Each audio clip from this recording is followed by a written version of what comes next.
Graça e paz, meus irmãos e minhas irmãs. É com muita alegria que mais uma vez iniciamos essa celebração dominical. Alegria que não vem de nós, é uma alegria que vem do alto. É a alegria do Deus que nos faz lembrar que somos salvos, que somos eleitos, que fomos separados para pertencermos eternamente à família espiritual. Somos privilegiados porque temos um Deus que nos ama de maneira tal que não desiste de nós e sempre envia o seu Espírito para nos convencer de que o nosso lugar é aos seus pés. É na sua santa presença que somos renovados, é na sua santa presença que somos encorajados para enfrentar as lutas do dia a dia. E o Espírito Supremo, Consolador, expressão do amor de Deus nos nossos dias, vem e sussurra na nossa mente: vai para a presença de Deus, busca a face do Altíssimo, porque Ele quer cuidar de ti. Que nessa noite seja um tempo de cuidado, seja um tempo de amor, seja um tempo de renovo e um tempo de adoração, que da nossa boca e do nosso coração possa fluir louvores. Oremos ao nosso Deus. Pai, nós te louvamos porque mais uma vez o Teu Espírito nos trouxe para a Tua santa presença. Te rendemos graças porque és um Deus de amor, um Deus de misericórdia, um Deus que em todo tempo trabalha para que a sua família esteja unida em comunhão e avançando rumo ao alvo, rumo à perfeição, que é Jesus nosso Senhor. Te louvamos porque estamos aqui, não apenas porque é uma necessidade, não apenas porque somos dependentes, mas porque temos gozo, porque temos um imenso prazer em desfrutar da Tua comunhão, ó Pai. Te pedimos que nessa noite o Teu Espírito nos ajude a ter sensibilidade para ouvir a Tua voz e para respondermos a Ti com muito louvor e com muita adoração. Assim suplicamos e pedimos direção para esse culto. Em nome de Jesus. Amém e amém.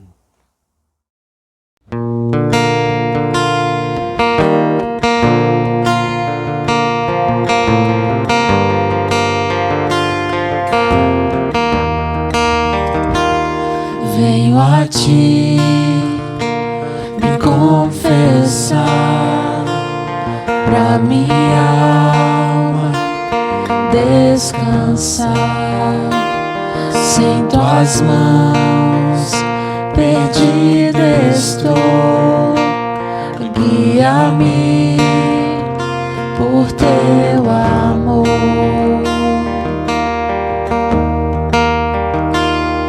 Ó Senhor, de Ti preciso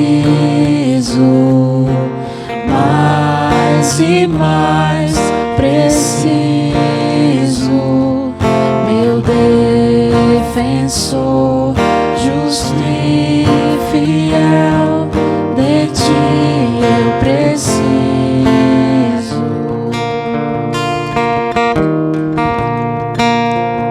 Se estou perdido,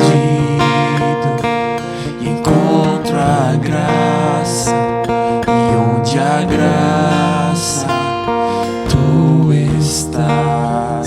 Se estás aqui, a liberdade, Tua vida em mim é santidade.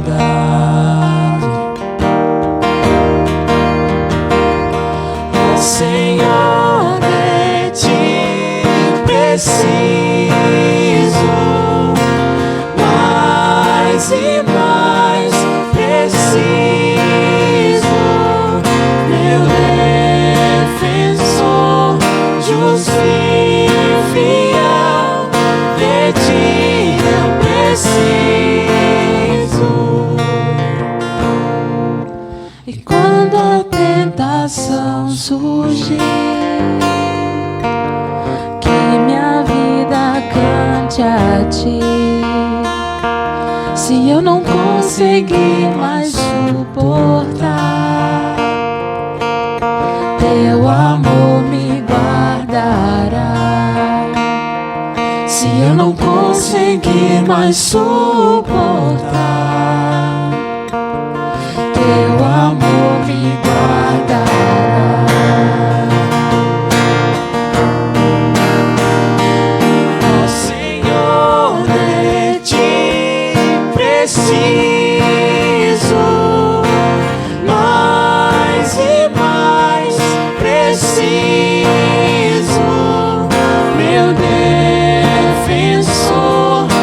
justo e fiel, de ti eu preciso.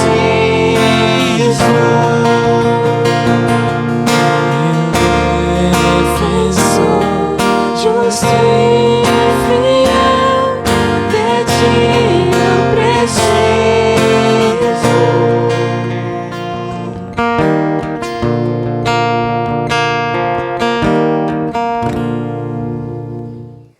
Façamos juntos a leitura da palavra de Deus no livro do profeta Isaías, capítulo 49, do verso 8 ao verso 16. Diz assim a palavra de Deus: Diz ainda o Senhor: No tempo aceitável eu te ouvi e te socorri no dia da salvação.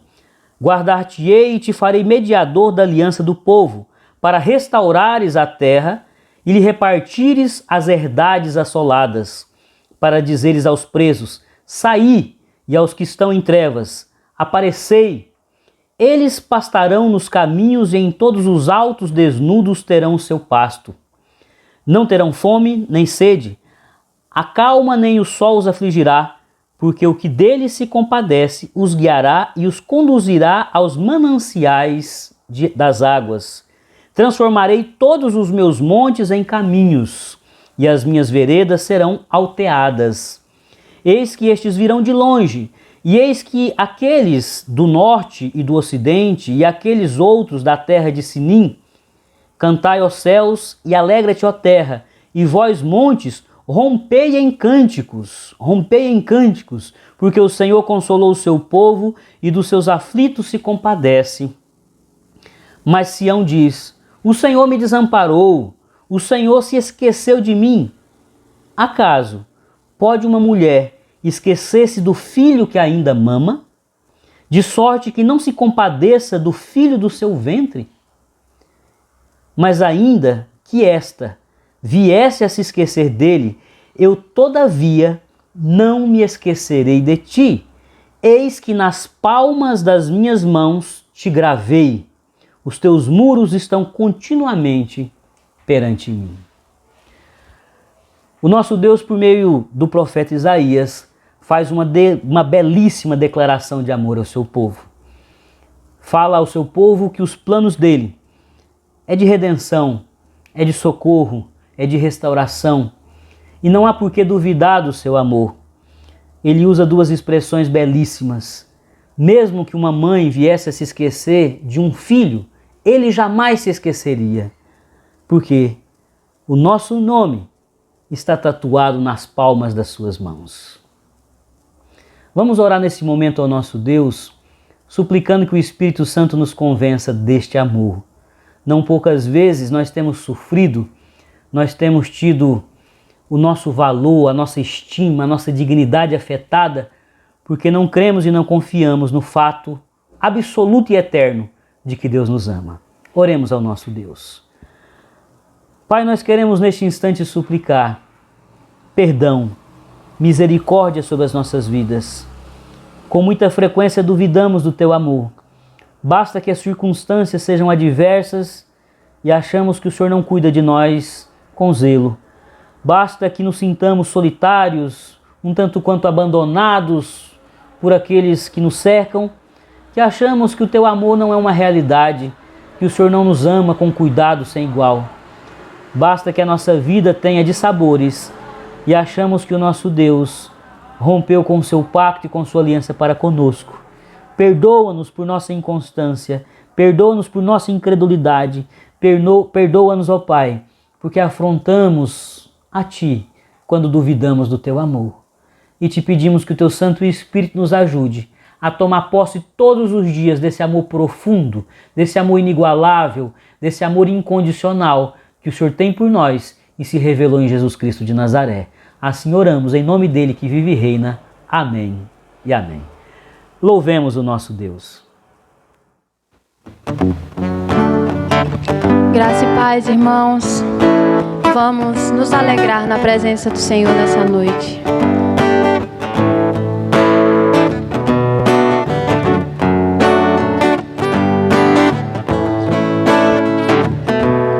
Jesus, em tua presença, reunimos-nos aqui com Contemplamos tua face e rendemos-nos a ti, pois um dia a sua morte trouxe vida a todos nós e nos deu completo acesso ao coração do Pai.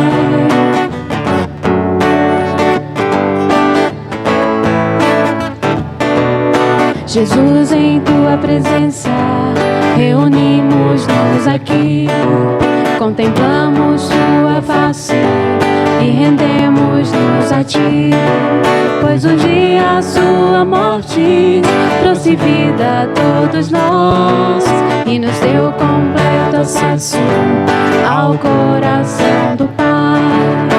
O véu que separava já não separa mais, a luz que outrora apagava agora brilha e cada dia brilha mais.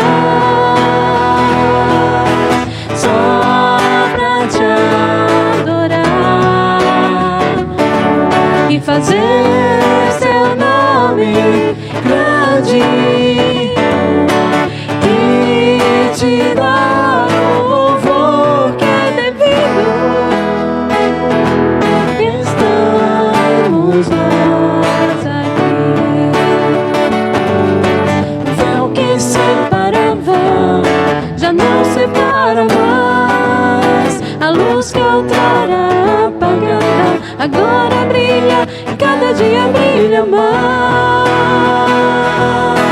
Só pra te adorar e fazer teu nome grande e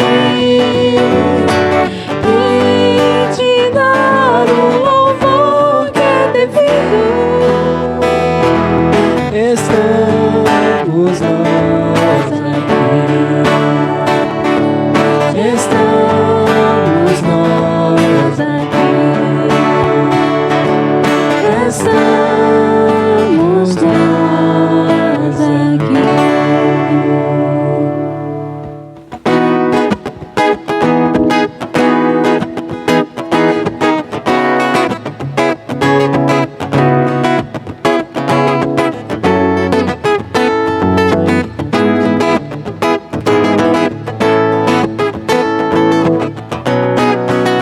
Quero louvar-te, sempre mais e mais. Quero louvar-te, sempre mais e mais. Buscar o teu querer, tua graça conhecer. Quero louvar-te,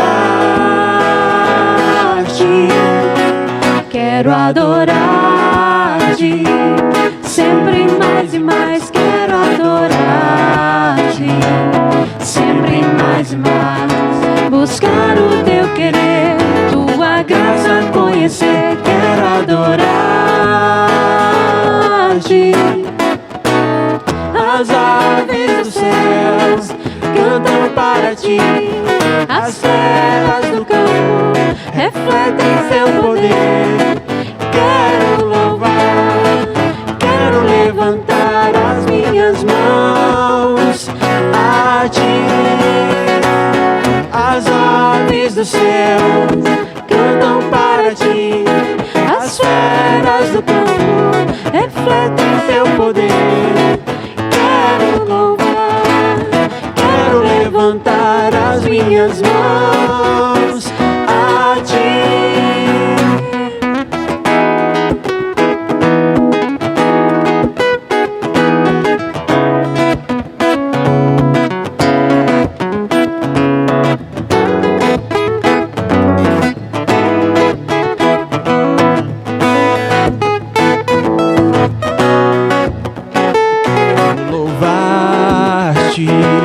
Sempre mais e mais. Quero louvar-te, sempre mais e mais.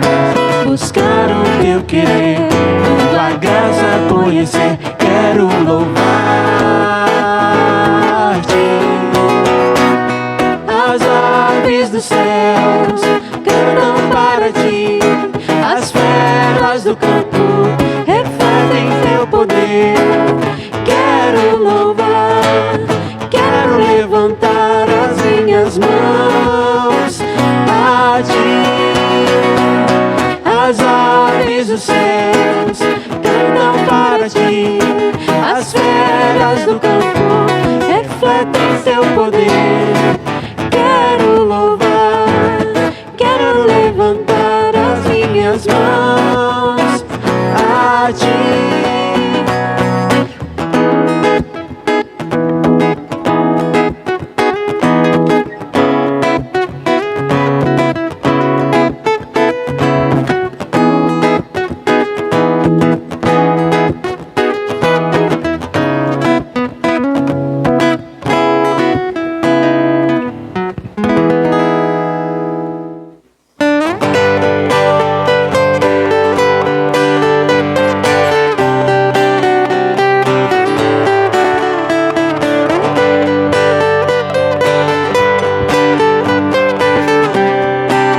seguirei teus caminhos, teus caminhos, te amarei pra sempre, pra sempre. E eu canto e louvo ao Rei que é digno. E eu danço, me prostro diante da paz ressuscitou. E eu canto e salvação ao Rei da paz e libertação. Mas eu lanço ômega, princípio e fim, Salvador, Messias, responde pra mim. Tu és meu Deus de paz, quero viver minha vida em ti.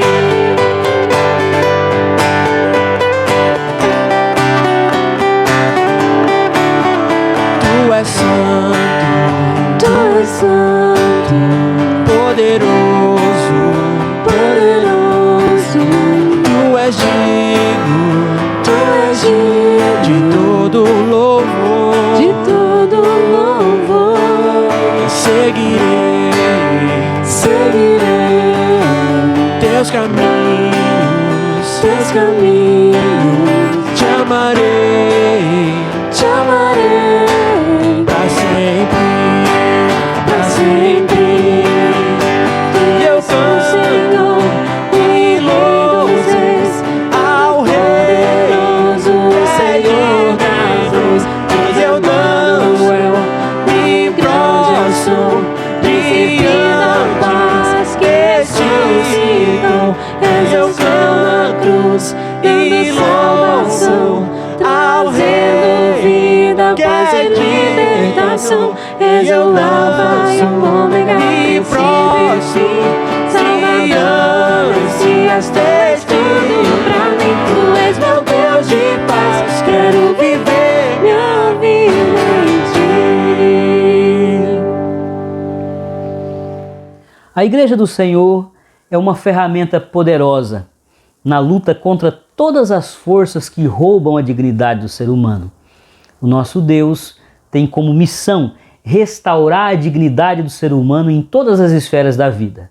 Individualmente, na sua interioridade, combatendo esse pecado que lhe rouba a perfeita e santa humanidade, e estruturalmente combatendo esses pecados estruturais que fazem com que o ser humano seja oprimido economicamente, socialmente. O nosso Deus quer redimir toda a criação. O apóstolo Paulo disse que não apenas o ser humano, mas toda a criação geme sob a opressão do pecado. E o nosso projeto redentor, o projeto que Deus nos colocou como participantes ativos, que é o projeto de redenção, de reconciliação, deve militar em favor da dignidade do ser humano. Para tanto, precisamos da sua cooperação, trabalhando, se dispondo na sua vida pessoal, combatendo tudo aquilo que oprime na sua vida pessoal, mas se juntando à nossa igreja para que os projetos da comunidade que visam levar dignidade econômica, social, material e espiritual prosperem. Contamos com a sua força de trabalho e contamos também com a sua contribuição financeira. Seja um ofertante, seja alguém que contribui com a manutenção da casa do Senhor e dos projetos que nós empreendemos, a fim de que cada vez mais o Evangelho de Cristo leve libertação, vida e dignidade ao nosso próximo. Que Deus nos abençoe com abundância e que Deus possa lhe fazer cada vez mais generoso com o seu próximo e com a sua causa e com a sua obra aqui na terra. Que Deus nos abençoe.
Encontros com Jesus.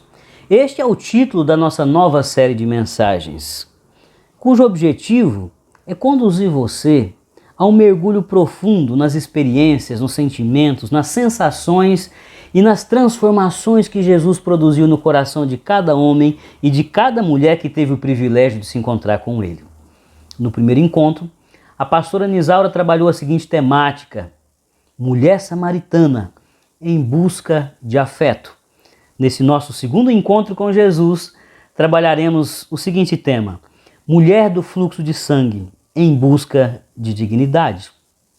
Convido você a abrir a sua Bíblia no Evangelho de Marcos, no capítulo 5, a partir do versículo 25, onde nos diz assim as Sagradas Escrituras: grande multidão o seguia, comprimindo.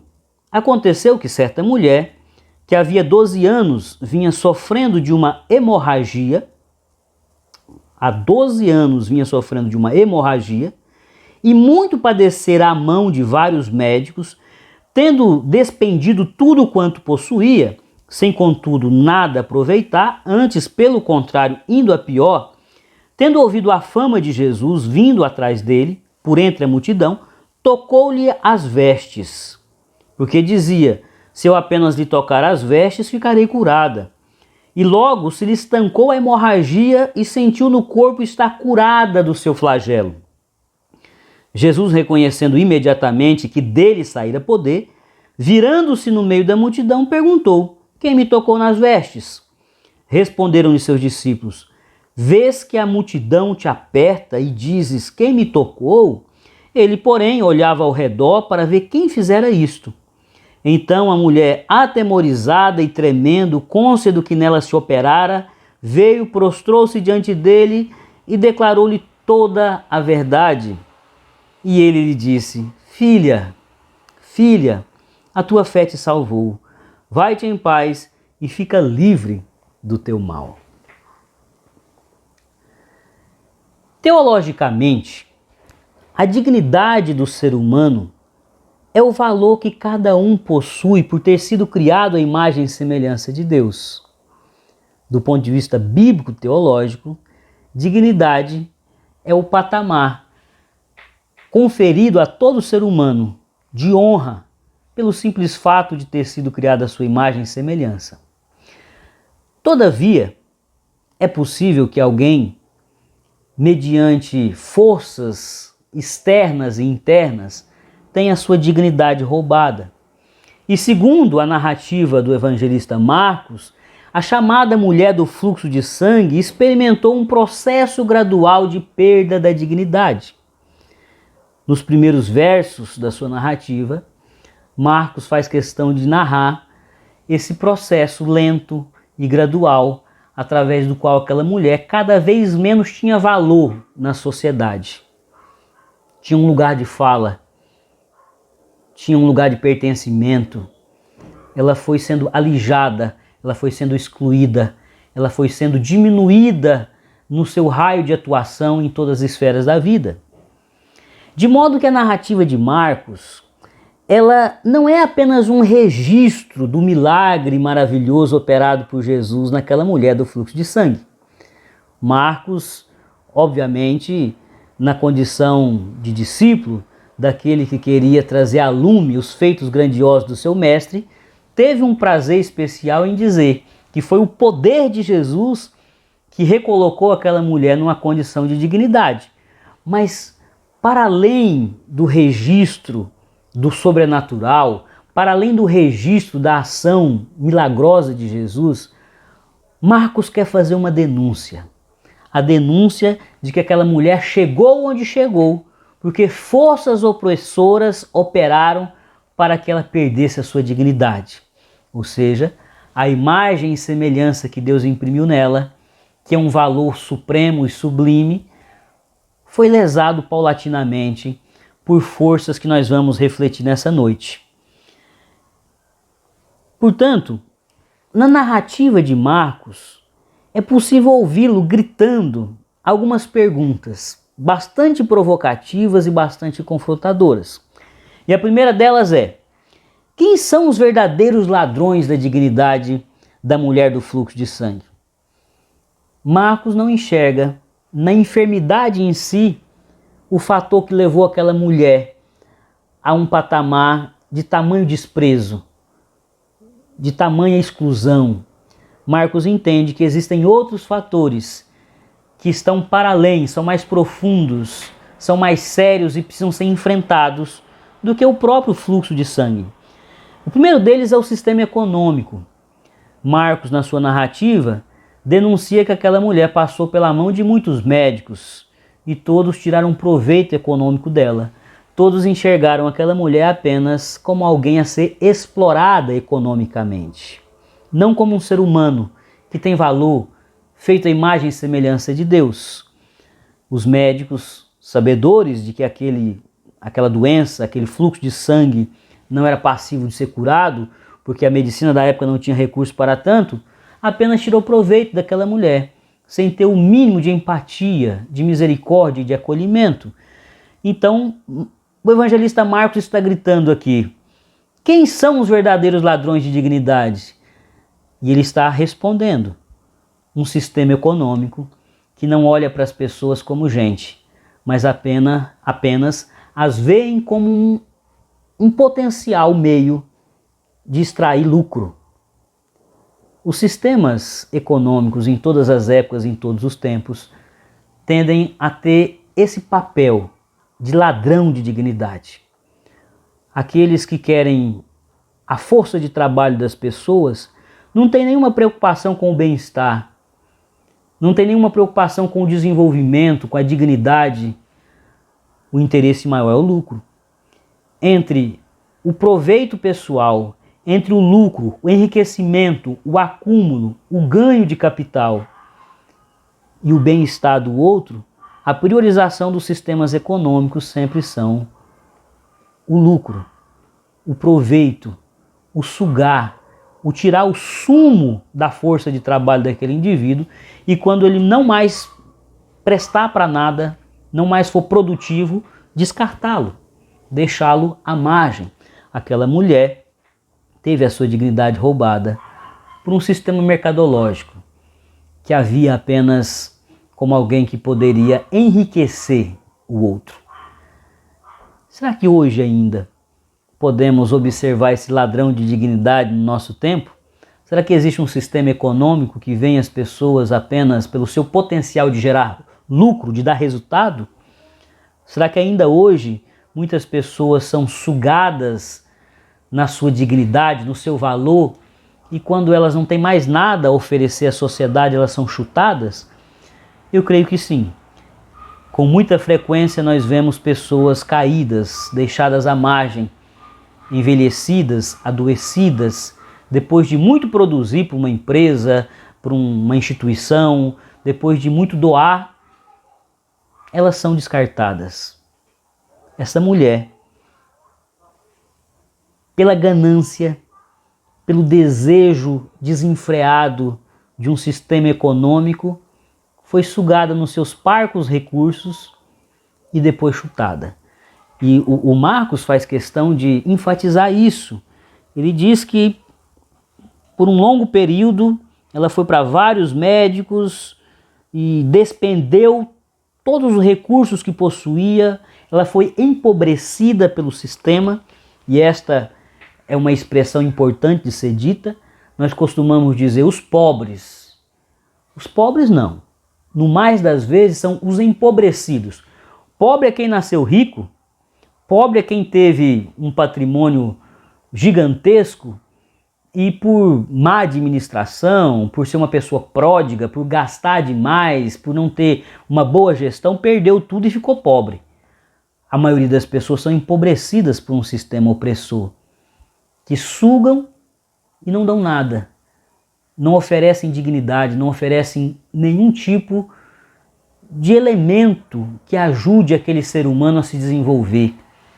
Eu falei lá no início que a nossa dignidade reside no fato de nós termos a imagem e semelhança de Deus, ou seja, a criatividade, o potencial para se relacionar, a afetividade, o amor, o cuidado, a mordomia dos recursos. O ser humano tem essas características de Deus, a afetividade, a criatividade, a intelectualidade. O sistema econômico suga esse ser humano sem criar um contexto, uma estrutura em volta dele que o permita cada vez mais se desenvolver a partir dessas competências e qualificações que Deus imprimiu nele. Marcos está gritando: quem são os verdadeiros ladrões de dignidade da mulher do fluxo de sangue? Não é o fluxo de sangue. Esse sofrimento circunstancial, essa situação que acometeu essa mulher, não é a grande culpada. É o sistema econômico, é o sistema religioso que diz que os dogmas valem mais do que a vida. Se o sistema econômico diz que o dinheiro vale mais do que a vida, o sistema religioso diz que o dogma vale mais do que a vida. A religião da época, se valendo de uma interpretação muito literalista e muito engessada do Código Levítico, dizia que aquela mulher, porque tinha um fluxo de sangue, ela devia ser marginalizada. Ela não tinha mais valor, ela não tinha mais dignidade. Ela não prestava para mais nada. A religião rouba a dignidade das pessoas quando, para defender os dogmas, submete o valor que cada ser humano tem, o valor intrínseco a cada ser humano.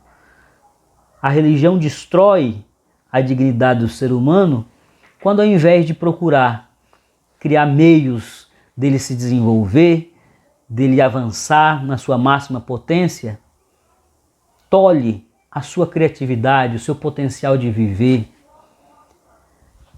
Jesus também, certa vez, lidou com esse dogmatismo que valoriza mais a tradição do que propriamente a vida.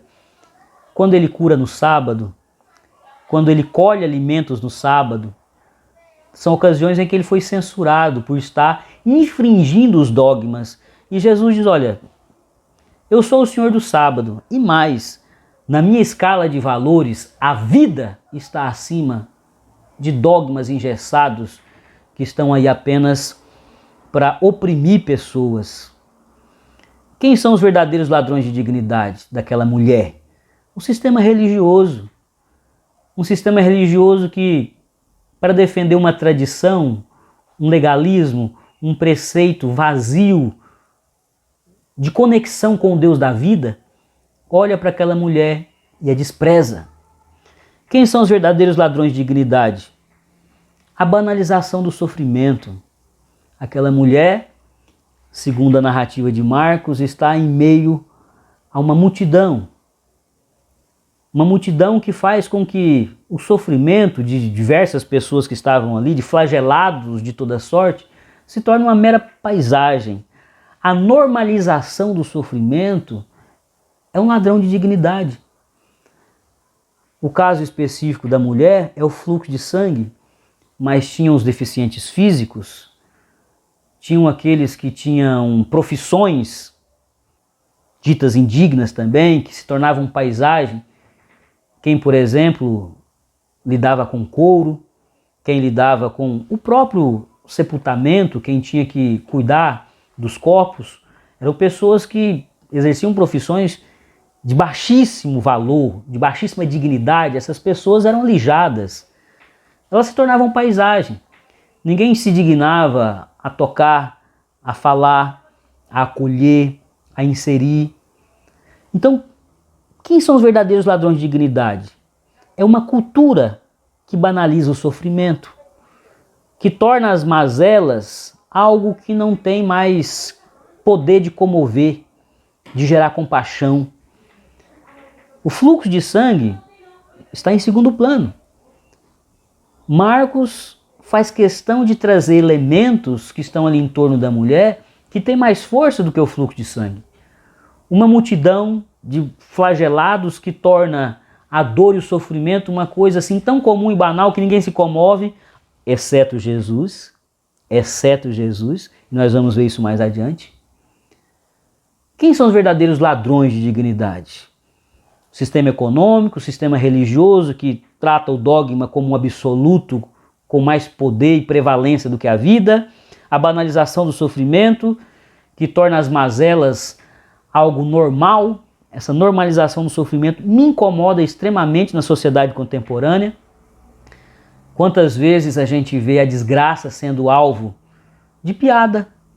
Eu já falei isso diversas vezes nos nossos cultos. Eu me incomodo quando eu estou rindo de coisas não risíveis. Tem gente que está numa condição de indignidade, tem gente que está sendo lesada, tem gente que está sendo atingida no seu valor como ser humano e nós estamos dando risada.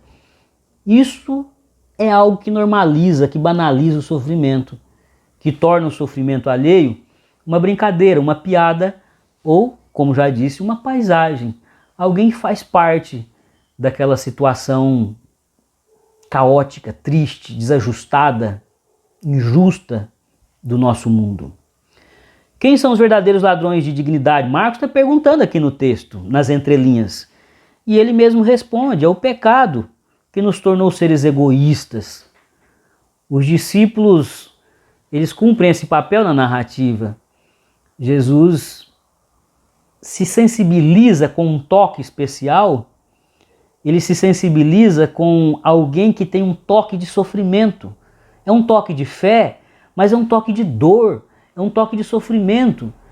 E ele sente aquilo, e os discípulos fazem o papel dos egoístas que não estão aí para ninguém. Senhor, aqui está cheio de gente sofrida, tem um monte de gente espremendo, tem gente te empurrando e te querendo um pedaço do Senhor o tempo todo, e o Senhor diz, quem me toca? Vamos continuar a jornada. A nossa missão é chegar na casa do Jairo. Nós começamos essa caminhada com a missão de ir para a casa do Jairo. Vamos manter o foco? Olha, vamos cuidar desse. Cuidando desse a gente já fez muita coisa. Então, esse pecado que nos tornou seres egoístas, que nos fazem olhar apenas para o nosso sofrimento, para a nossa agenda, para os nossos compromissos, e não nos permite mais sentir as pessoas que estão nos tocando pedindo ajuda, as pessoas que estão gritando ao nosso lado, que querem ser acolhidas. O pecado que insensibiliza, esse pecado que nos torna seres egoístas, egocentrados, que só sabem olhar para a nossa dor, para o nosso sofrimento, para o tamanho da nossa tragédia, esse pecado fatalmente é um ladrão. É um ladrão da nossa dignidade. Nós roubamos a dignidade do outro quando negamos acolhida, suporte, apoio, e nós também perdemos dignidade quando nos tornamos seres menos parecidos com aquele ser humano solidário que Deus criou. Deus nos criou para gerir tudo, para multiplicar a bênção que Ele trouxe à existência na criação, e nós nos tornamos seres extremamente egoístas, que no máximo sabemos reter e acumular a bênção para nós mesmos. Marcos está gritando, o fluxo de sangue não é o maior problema dessa mulher. Enfermidade, sofrimento, nós sempre vamos ter. O grande X da questão é o quanto de dignidade nós vamos conferir àquele que sofre. O quanto de valor nós vamos dar para alguém que está em estado de sofrimento. Ah não, se está sofrendo é porque é frágil. Gente frágil não tem valor. Ah, se está sofrendo é porque foi incompetente. Não soube administrar bem as economias, não soube administrar bem a saúde, não soube administrar bem os relacionamentos. Está se separando é porque não foi habilidoso para cuidar do casamento. Ah, os filhos estão com problemas com drogas é porque não soube educar. Sofrimentos, nós vamos sempre enfrentá-los e lidar com eles ao longo da vida. Mas aqueles que estão em volta da pessoa que sofre podem muito bem tratá-la com dignidade e não levá-la a sentir que ela não tem valor nenhum e não conduzi-la a uma conclusão de que ela é desprovida de valor, porque ela foi incompetente, porque ela é frágil, porque ela não tem força, ela não tem vigor, porque ela é uma doente, porque ela é uma improdutiva. Esse tipo de discurso muito corrente no nosso mundo rouba a dignidade. O problema em si, os sofrimentos em si, as mazelas em si, nem sempre são as grandes causadoras da perda de dignidade. E nesse sentido nós podemos ouvir outra pergunta de Marcos aqui nesse texto. Ele gritou, quem são os verdadeiros ladrões de dignidade? E depois ele grita, é possível sofrer com dignidade? E esse outro grito, essa outra pergunta do evangelista Marcos, ele o faz trazendo para o centro da narrativa da mulher do fluxo de sangue a figura da menina de 12 anos. A menina de 12 anos que estava adoecida, filha do Jairo, homem importante da sinagoga, é um paralelo. Jesus está aqui cuidando da mulher do fluxo de sangue, mas ele está em caminho para a casa de Jairo para cuidar dessa menina que está enferma, a filha do Jairo, de apenas 12 anos, gravemente enferma. Não há uma descrição da enfermidade dela, apenas de que era algo grave, e era tão grave que, como nós podemos ver na narrativa seguinte, a partir do verso 35, a narrativa de Marcos dá conta da chegada de Jesus na casa de Jairo. A enfermidade era tão grave que quando Jesus chega lá, ela está morta. Era grave. Mas Marcos vai olhar para o sofrimento dessa menina, essa enfermidade gravíssima, e dizer: é possível sofrer com dignidade. Veja essa menina em contraste, em comparação com a mulher do fluxo de sangue. A pergunta é possível sofrer com dignidade? Marcos vai responder concatenando essas duas histórias, sincronizando essas duas histórias, fazendo um paralelo entre a menina de 12 anos enferma e a mulher que há 12 anos tem um fluxo de sangue. Ele cria um paralelo dizendo: sim, é possível sofrer com dignidade. Olhe para essa menina. A resposta dele: sim. O sofrimento, a dor, não é um excludente de dignidade. Pelo contrário, pessoas podem sofrer com muita dignidade desde que tenham amparo. Que tipo de amparo? Amparo afetivo. E aí tem a filha de Jairo como exemplo. Ela é amada pelo pai. Ela tem um pai que luta por ela. Ela tem um pai que engole o seu orgulho de ser um chefe da sinagoga, de ser um homem importante na religião, um homem de lugar social de destaque, e vai atrás do Nazareno, atrás do Jesus, que era para muitos um curandeiro, era mais um agitador social vindo lá das bandas da Galileia, que era famosa por produzir esses agitadores sociais. Mas Jairo, sabendo da fama, os testemunhos que chegavam acerca do quanto Jesus era poderoso, ele engole esse orgulho, e porque ama a filha, e porque quer amparar a filha, porque quer demonstrar para a filha que por ela ele vai até as últimas consequências, ele busca ajuda em Jesus. Qual é o paralelo?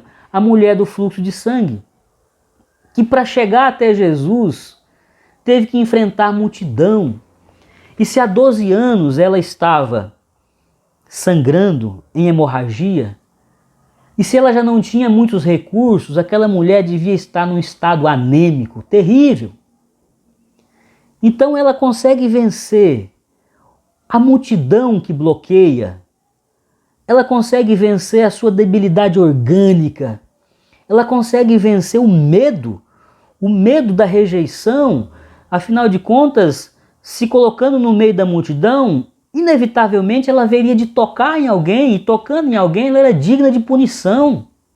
A lei levítica era severa com mulheres que estavam no seu período menstrual, ou mesmo que tivesse esse problema hemorrágico de ordem ginecológica.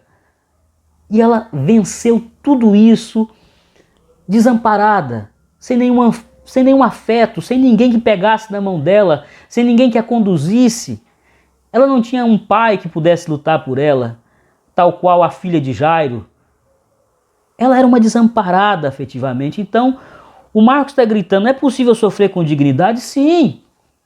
Essa mulher não precisaria estar aqui se jogando no meio da multidão em busca de uma última esperança, se alguém a conduzisse, se alguém a amparasse, se alguém a tomasse nos braços, se alguém lutasse por ela.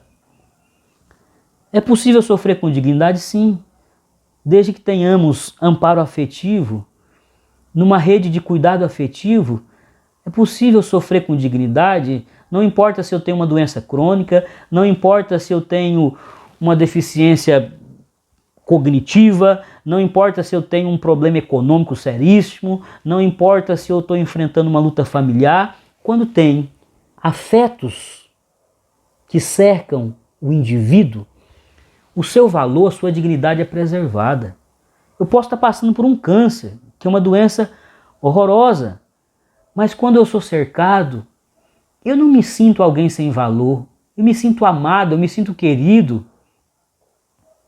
Eu posso estar passando pela maior privação econômica da minha vida, perdi emprego, não tenho mais um salário fixo, eu estou vivendo até certo ponto da generosidade alheia, mas quando tem gente do meu lado me cercando, me amparando, eu não sinto que a minha dignidade foi roubada.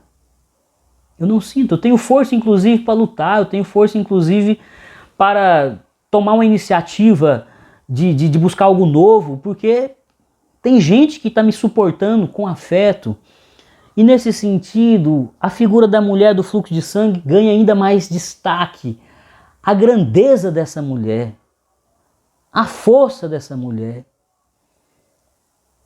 O mundo disse, você não tem valor, se joga num canto e morre.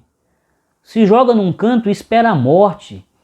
Mas ela era nutrida por uma fé tão esperançosa que ela é capaz de ir na sua debilidade física, orgânica, enfrentando bloqueios de multidão, enfrentando a rejeição, a provável rejeição de pessoas que poderiam identificá-la como impura, alguém que era suja pelo sangue, pelo fluxo de sangue. Ela vai. E quando toca Jesus, ela ainda se encolhe, ela sentiu que veio a cura, mas depois da cura ela diz, esse homem vai se tocar que eu sou uma mulher que tenho essa enfermidade, ele vai me julgar, ele vai me levar a juízo, ele vai me levar para sofrer o rigor da lei.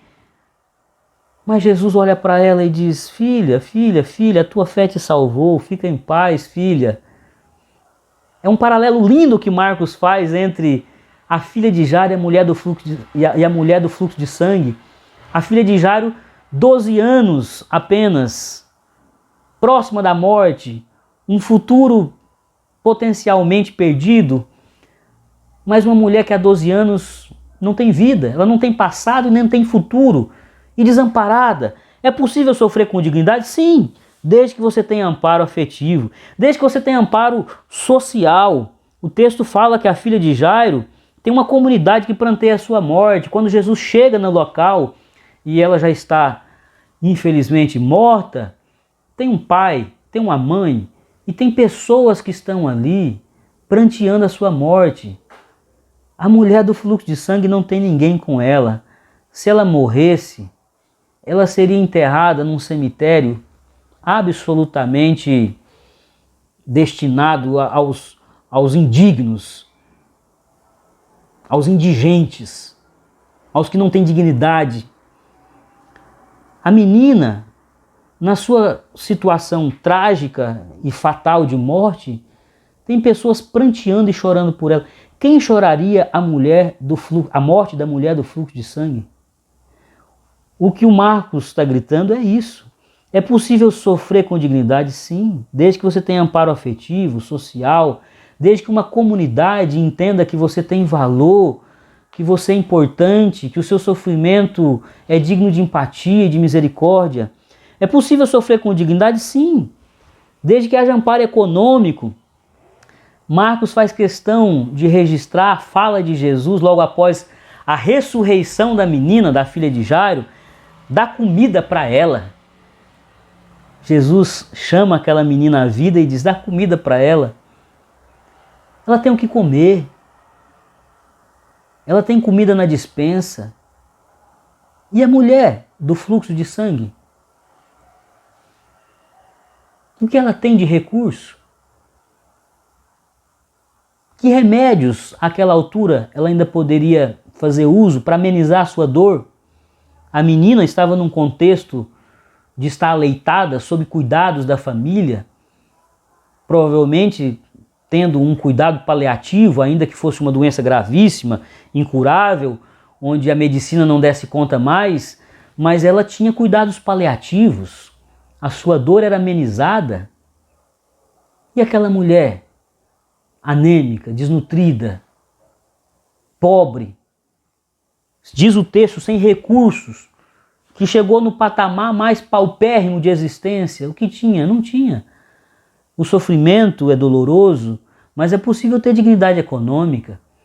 Nos dias atuais, é possível olhar para esse contexto e perceber que pessoas sofrem sem dignidade? Sim, sofrem sem afeto, sofrem sem apoio social comunitário, sofrem economicamente porque não têm acesso à saúde, à comida, a remédio, a uma alimentação decente.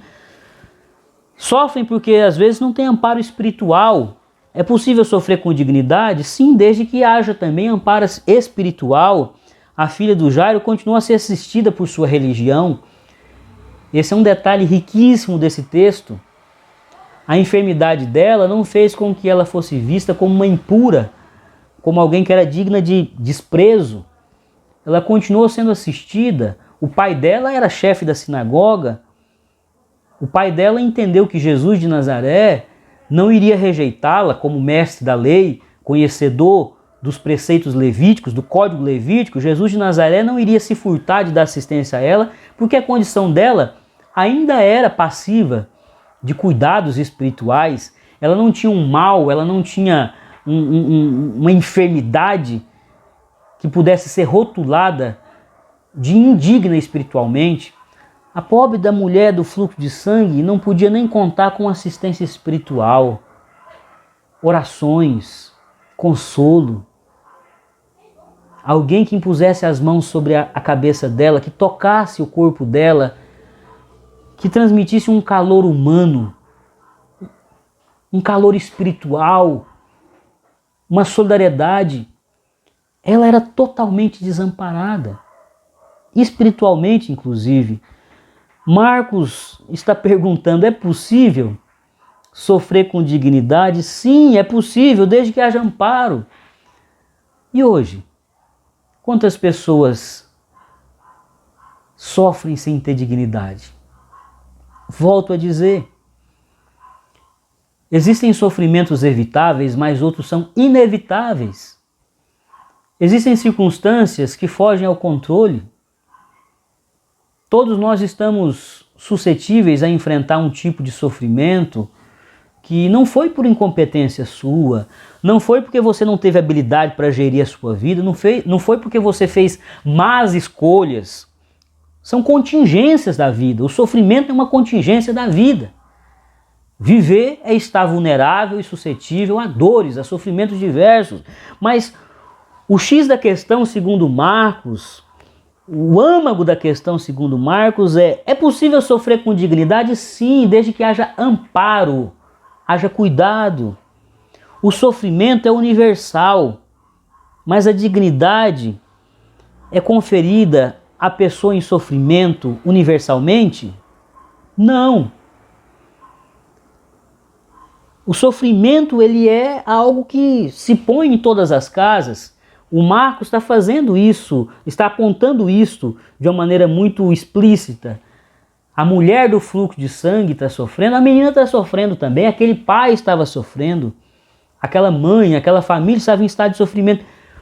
Mas o sofrimento, ele pode ser acolhido, amenizado, a partir de uma postura solidária acolhedora.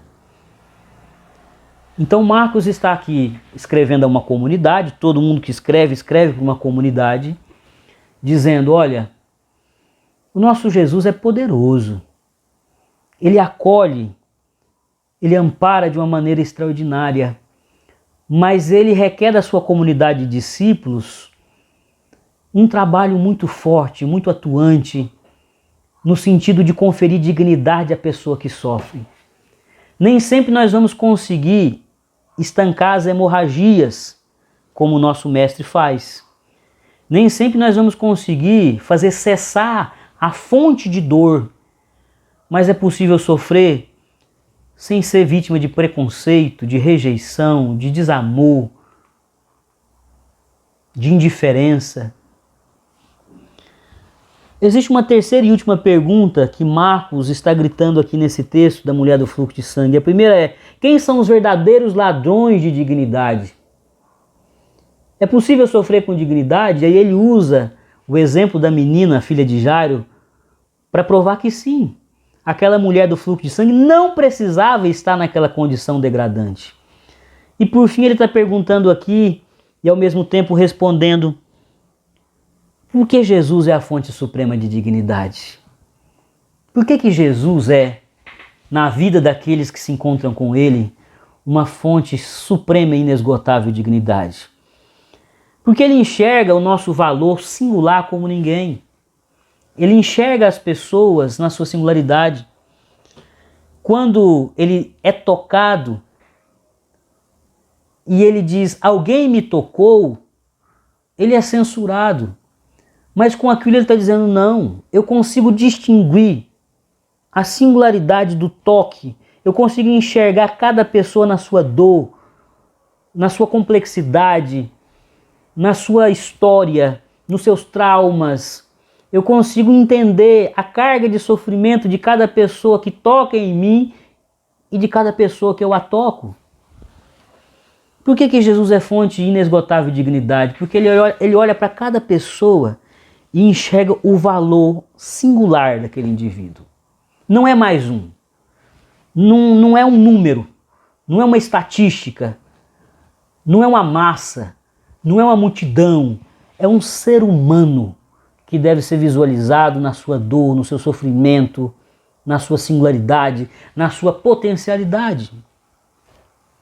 Por que Jesus é fonte suprema de dignidade? Porque ninguém é capaz de me enxergar no meu valor singular. As pessoas olham para mim me comparando. Ah, o pastor ele até tem um certo valor porque ele é bom, tal qual. Pessoas são boas nessa área. Ou não, o pastor não tem valor porque olha o quanto tem outras pessoas melhores do que ele, mais habilidosas e mais competentes e mais amáveis. Mas Jesus olha para cada pessoa e diz: você tem um valor único que mexe comigo. Você tem um valor único que me toca. Você tem um valor único que mexe com os meus afetos, com a minha compaixão, que mexe com as minhas entranhas. Ninguém ama, ninguém olha, ninguém toca, ninguém acolhe o ser humano na sua singularidade como Jesus. O mundo tem bilhões de pessoas. E Jesus é a prova de que Deus é capaz de olhar para cada uma dessas pessoas, desses bilhões de pessoas, e enxergar o seu valor singular, a sua riqueza singular, a sua grandeza singular, a sua honra singular. Porque Jesus é a fonte suprema de dignidade? Porque diante dele nós nunca somos mais um. Diante dele nós nunca somos mais um. Nós somos a pessoa que naquele instante é a mais importante diante dos olhos de Jesus. É a mais valorosa. Importante é uma palavra perigosa. É a mais valorosa diante dos olhos de Jesus. Porque Jesus é a fonte suprema de dignidade? Porque Ele nos coloca, Ele nos transporta para uma rede eterna de cuidado que é o reino de Deus. Todos que se encontram com Jesus e se permitem serem tocados e abraçados pelo ser de Jesus, automaticamente são colocados num reino de amigos, de discípulos, de filhos, de servos de Deus, onde todos são cuidados, onde todos são dignos de cuidado. No reino de Deus, ninguém é tratado como causa sem jeito, como alguém que não tem mais o que se fazer por ele. Não. Todos são dignos de serem cuidados, de serem trabalhados. Toda luta, todo esforço em prol da transformação, da modificação, da elevação de cada ser humano vale a pena no reino de Deus. Por que Jesus é a fonte suprema de dignidade? Marcos está perguntando. Porque as pessoas, quando se encontram com ele, recebem a palavra filha, filho. Você agora é da família de Deus. Se eu dizia há pouco que aquela menina tinha o privilégio de sofrer contando com o afeto de um pai, de uma mãe, mas de um pai que lutou por ela intensamente, essa mulher não tinha, mas passou a ter. Quando Jesus olha para ela, quando Jesus fita os olhos dela, ele diz: filha, a tua fé te salvou. Você não é mais do reino das trevas, você não é mais desse reino que segrega, que rouba a sua dignidade. Você agora é do reino que confere dignidade, que amplia dignidade, que faz com que você seja o ser humano que Deus criou para ser na máxima potência. Filha, a tua fé te salvou, vai-te em paz e fica livre do teu mal. Quando nós somos transportados para o reino da luz, nós temos essa rede de amparo que tem um Pai poderoso, o Pai celestial, que tem um Filho, é nosso Senhor, é nosso Rei, é nosso amigo verdadeiro, e tem outros discípulos que são comprometidos com o nosso crescimento e com o nosso bem-estar, que tem outros servos de Deus que estão junto comigo empenhados a lutar pela dignidade de outras pessoas que estão sendo roubadas por sistemas opressores. Quando eu me encontro com essa fonte suprema de dignidade que é Jesus, eu sou transportado para o reino de Deus, que é a antecipação de um reino eterno de dignidade, onde o ser humano é tratado, é contemplado por Deus no seu máximo e pleno valor. Porque Jesus é a fonte suprema de dignidade? Porque ninguém honrou a vida humana mais do que o Deus encarnado. Jesus ama o ser humano de tal forma que ele não teve nenhum constrangimento em se fazer carne, em se colocar humano em nosso meio. E ele não apenas se fez carne, ele morreu para que todo ser humano pudesse ser redimido e ter a sua humanidade restaurada na máxima potência, livres do pecado, livres de todos os elementos que degradam e roubam a nossa dignidade. Jesus morreu na cruz para que o pecado não fosse mais o supremo, o maior algoz, o maior ladrão da nossa dignidade. Jesus morreu na cruz para que o ser humano vivesse, para que essa criação sublime de Deus não tivesse como fim derradeiro a morte, mas vivesse eternamente. Jesus é fonte suprema de dignidade porque ninguém é tão humanista quanto Jesus. Nem o mais humanista dos filósofos chega aos pés do amor, da paixão que Jesus tem pelo ser humano. Por isso que ele é fonte eterna de dignidade. Eu concluo chamando você para um duplo desafio. O desafio de se inspirar na fé desta mulher. Eu não posso deixar de frisar na conclusão dessa nossa reflexão a mulher extraordinária que entrou para a história como a mulher do fluxo de sangue. Mas ela não é a mulher do fluxo de sangue. Ela é a mulher que nunca deixou que o mundo a convencesse que ela não tem valor.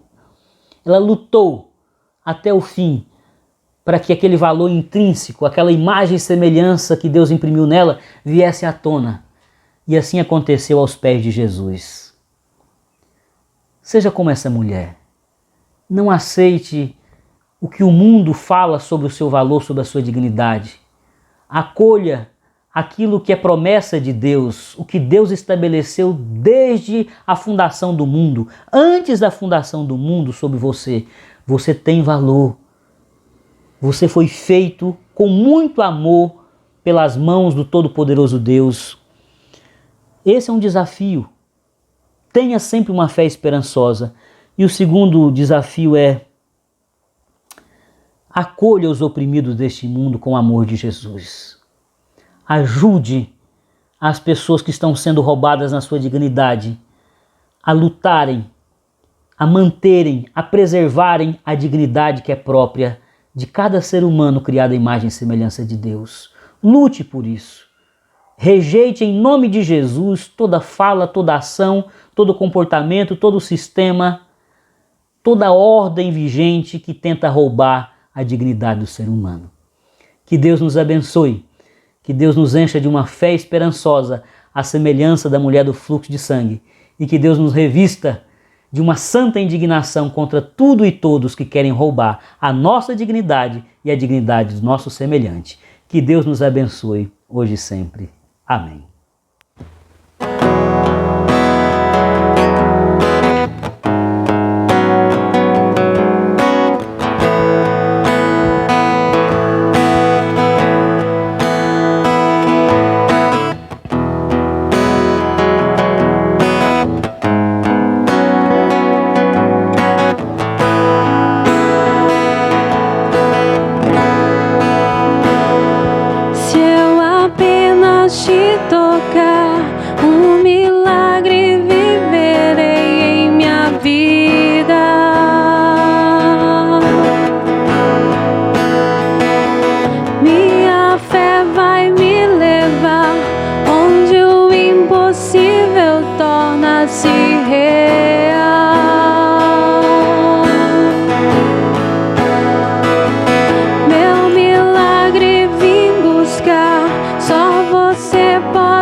Sofri demais, eu sei, mas eu vi que existe alguém que me ama.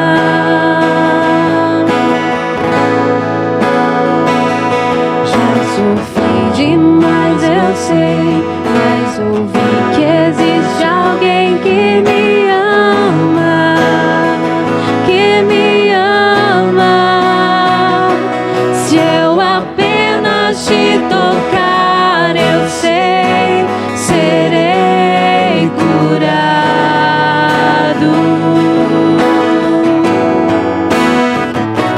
Se eu apenas te tocar, eu sei, serei sarado.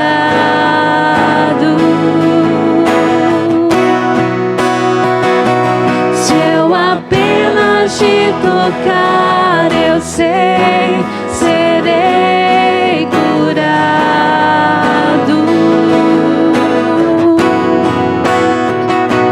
Se eu apenas te tocar, eu sei, serei sarado.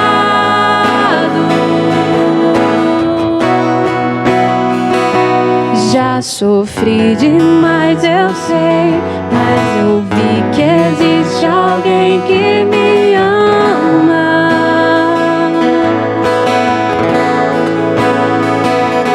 Já sofri demais, eu sei, mas eu vi que existe alguém que me ama, que me ama. Se eu apenas te tocar, eu sei, serei curado.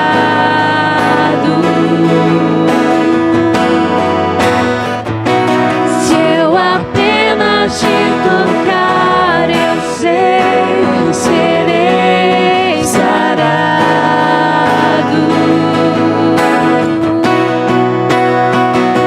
Se eu apenas te tocar, eu sei, serei curado.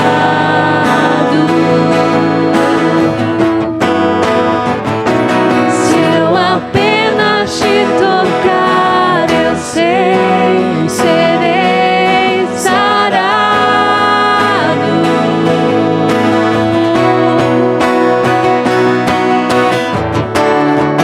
Seu amor me alcançou, minha fé me salvou.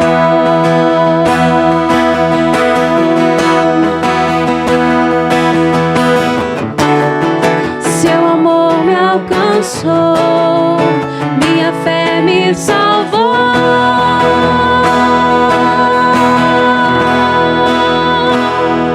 Se eu apenas te tocar, eu sei, serei curado.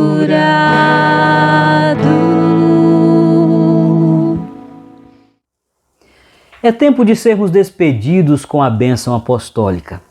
Nesse instante, eu trago à sua memória o fato de que Deus lhe abençoa para servir. Não tenha medo de servir ao reino de Deus e ter as suas demandas pessoais desassistidas. Hoje nós refletimos sobre a história da cura da mulher do fluxo de sangue.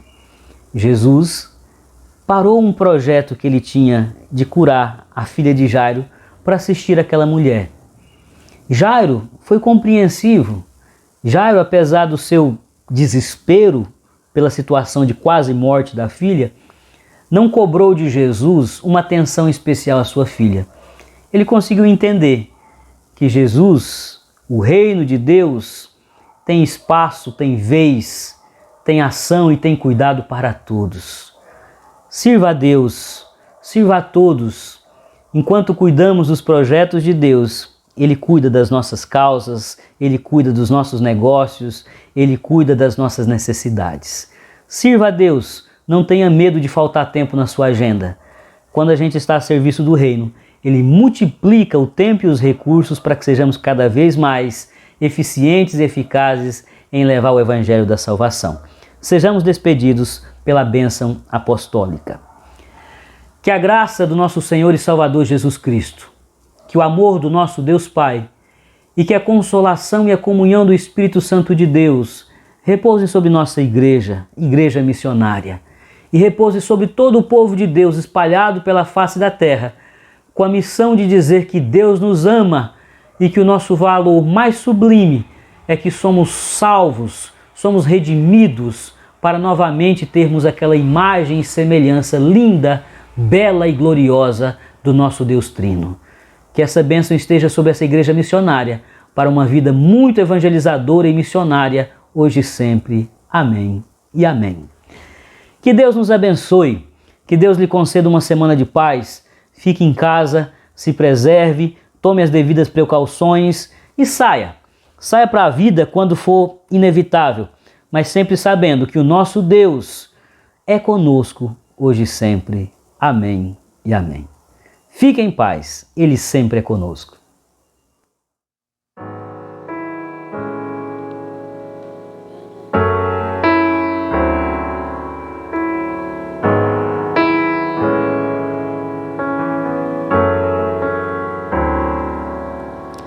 Talvez você não saiba, mas existe alguém que pensa em seus problemas e a você quer muito bem.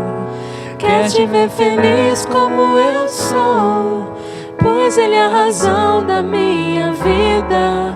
Quer te dar amor como ninguém pode dar a sua própria vida. Sei que você não conhece, mas eu quero lhe falar. Jesus te ama tanto e só quer te ajudar. Deixa tudo então, vem, seja feliz também.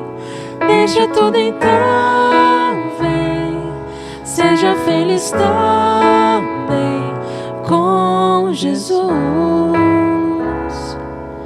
com Jesus, com Jesus, com Jesus. Talvez você não saiba, mas existe alguém que pensa em seus problemas e a você quer muito bem. Quer te ver feliz como eu sou, pois Ele é a razão da minha vida. Quer te dar amor como ninguém pode dar a sua própria vida.